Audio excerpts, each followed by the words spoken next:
नमस्ते। आज की इस खास चर्चा में हम गोवंश की स्वच्छता और देखभाल के विज्ञान को डिकोड करने वाले हैं। हम अक्सर देखते हैं कि पशुओं के चारे और पोषण पर तो लाखों रुपए खर्च कर दिए जाते हैं, पूरा ध्यान रखा जाता है, लेकिन साफ सफाई कहीं ना कहीं पीछे छूट ही जाती है। आज हम यही समझने वाले हैं कि कैसे पशुओं की कड़ी साफ सफाई का सीधा कनेक्शन उनके बेहतरीन स्वास्थ्य और दूध उत्पादन में बम्पर बढ़ोतरी से है। तो चलिए बिना किसी देरी के शुरू करते हैं। ठीक है, तो चलिए सीधे इस विषय की गहराई में चलते हैं। जरा इस बात पर गौर कीजिए, गाय को नहलाना और साफ रखना कोई साधारण सा रूटीन काम नहीं है, बल्कि ये एक सफल डेयरी की सबसे मजबूत नींव है। साफ सफाई का मतलब सिर्फ जानवर को सुंदर दिखाना थोड़ी है। असल में ये तय करता है कि पशु अंदर से कैसा महसूस कर रहा है। अगर उसे कोई शारीरिक या मानसिक तनाव नहीं होगा तो क्या होगा? जाहिर है, उसका सीधा और बहुत ही पॉजिटिव असर उसके दूध उत्पादन पर पड़ेगा। बीमारियां कम होंगी, जिसका मतलब है इलाज पर कम खर्च और दूध की क्वालिटी एकदम बेहतरीन। तो हमारा पहला अहम पहलू है स्वच्छ गाय और उससे मिलने वाला बेहतर दूध। आइए देखते हैं कि यह कैसे काम करता है। और ये पॉइंट बहुत ही शानदार तरीके से साबित करता है कि एक साफ सुथरे जानवर और मैक्सिमम डेयरी आउटपुट के बीच कितना सीधा और पक्का रिश्ता है।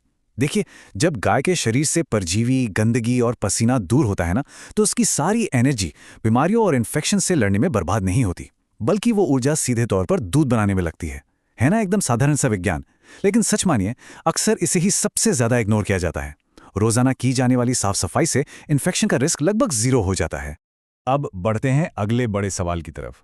नहलाने का सही समय और सही माहौल क्या होना चाहिए? अब इस जानकारी के बारे में जो बात वास्तव में दिलचस्प है वो ये है कि गलत समय या गलत तापमान पर नहलाने से जानवर फायदे के बजाय सच में बहुत बुरी तरह बीमार पड़ सकता है। नहलाने के लिए सुबह का समय या हल्की धूप बिल्कुल परफेक्ट होती है, और अगर सर्दियां चल रही हैं तो भाई गुनगुने पानी का इस्तेमाल करना एक गेम चेंजर साबित होता है, क्योंकि ये जानवर के शरीर के तापमान को बैलेंस रखता है। इसके उलट कड़ाके की ठंड में या रात के समय नहलाना बहुत ही खतरनाक हो सकता है। इससे उन्हें निमोनिया हो सकता है, जो हमारी पूरी मेहनत पर पानी फेर देगा। चलिए आगे बढ़ते हैं और देखते हैं कि ये पूरी प्रक्रिया स्टेप बाय स्टेप कैसे काम करती है। बात करते हैं नहलाने के सही तरीके की। इस पूरी प्रक्रिया को आप गाय के लिए एक शानदार स्पा ट्रीटमेंट की तरह समझ सकते हैं। सबसे पहले आराम से गर्दन, पीठ, पेट, पैर और पूंछ पर पानी डाला जाता है। फिर आता है सबसे मजेदार और असरदार हिस्सा, नारियल झाड़ू का इस्तेमाल। जब इस नारियल झाड़ू से गाय के शरीर को रगड़ा जाता है ना, तो चिपकी हुई मिट्टी, सूखा गोबर और बालों में छिपे कीड़े बिल्कुल जड़ से साफ हो जाते हैं। इसके बाद खुरों की सफाई होती है और फिर थन को बहुत ही सावधानी से साफ किया जाता है। और हाँ, आखिर में शरीर को अच्छी तरह सुखाना बिल्कुल मत भूलिए। नमी रह गई तो त्वचा पर फंगस लगने का डर रहता है। अब जरा और बारीकी से देखते हैं खुर और थन की सफाई। ये वो बेहद संवेदनशील अंग हैं जिन्हें खास ध्यान की जरूरत होती है। तो यहाँ सबसे महत्वपूर्ण बात यह है कि खुरों को हर दिन मिट्टी और गोबर से पूरी तरह मुक्त क्यों किया जाना चाहिए।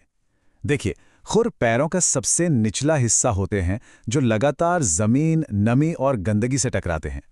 अगर हमने इनकी सफाई को हल्के में लिया तो वहां जमा गंदगी और बैक्टीरिया बहुत ही भयानक इन्फेक्शन पैदा कर सकते हैं। जरा सोचिए, दर्द के मारे गाय ठीक से चल नहीं पाएगी, चारा नहीं खाएगी, तो इसका सीधा असर उसके दूध पर पड़ेगा ही ना। और इसी तरह थन यानी उडर की सफाई का सीधा असर दूध की क्वालिटी और उसे पीने वालों की सुरक्षा पर पड़ता है। ये एक ऐसा स्टेप है जिसे किसी भी हाल में स्किप नहीं किया जा सकता। दूध निकालने से ठीक पहले और तुरंत बाद थन को एक साफ कपड़े से पोंछना एकदम अनिवार्य है। और ध्यान रहे, इसके लिए एक अलग और बिल्कुल साफ कपड़े का ही इस्तेमाल होना चाहिए, ताकि बाकी शरीर की गंदगी वहां तक न पहुंचे। हमें हमेशा याद रखना है कि यही वो जगह है जहां से हमारा फाइनल प्रोडक्ट यानी शुद्ध दूध आ रहा है। अब जानवर से थोड़ा बाहर निकलकर उसके घर की बात करते हैं। रहने की जगह की सफाई एक स्वच्छ गाय के लिए एक स्वच्छ घर का होना भी उतना ही जरूरी है। ये एक एकदम एनर्जी से भरी डेली चेकलिस्ट है जिसे हर दिन फॉलो करना ही है। सबसे पहले और सबसे जरूरी, गोबर और गीले बिछावन को तुरंत हटाना। गीलापन और अमोनिया गैस शेल्टर में बिल्कुल नहीं रहनी चाहिए, क्योंकि ये उनके फेफड़ों के लिए बहुत खतरनाक है। बिछावन हमेशा सूखा होना चाहिए। मक्खी मच्छरों से बचाव करना है। पानी की टंकी और चारे के बर्तन को चमकाकर रखना है। और हाँ, जानवर की रोज ब्रशिंग करनी है। ये सिर्फ साफ सफाई नहीं है, ये एक तरह से उनके लंबे और स्वस्थ जीवन का फुल इंश्योरेंस है। और ये जो नंबर आप देख रहे हैं, महीने में 1 से 2 बार, इतनी बार आश्रय स्थल में सख्ती से कीट नियंत्रण दवा या स्प्रे का छिड़काव करना बिल्कुल जरूरी होता है। ऐसा करने से होता क्या है कि पिस्सू, टिक्स और दूसरे परजीवियों की पूरी लाइफ साइकिल ही टूट जाती है। ये कीड़े न सिर्फ गायों को इरिटेट करते हैं, बल्कि उनका खून चूसकर उन्हें अंदर से कमजोर भी कर देते हैं। तो हम अपने इस सफर के आखिरी पड़ाव पर आ गए हैं, स्वस्थ पशु, समृद्ध भविष्य। कैसे ये छोटे छोटे कदम एक बड़ी सफलता में बदल जाते हैं। आज की चर्चा खत्म करने से पहले मैं आपके सामने एक बहुत ही गहरा सवाल छोड़ना चाहता हूं।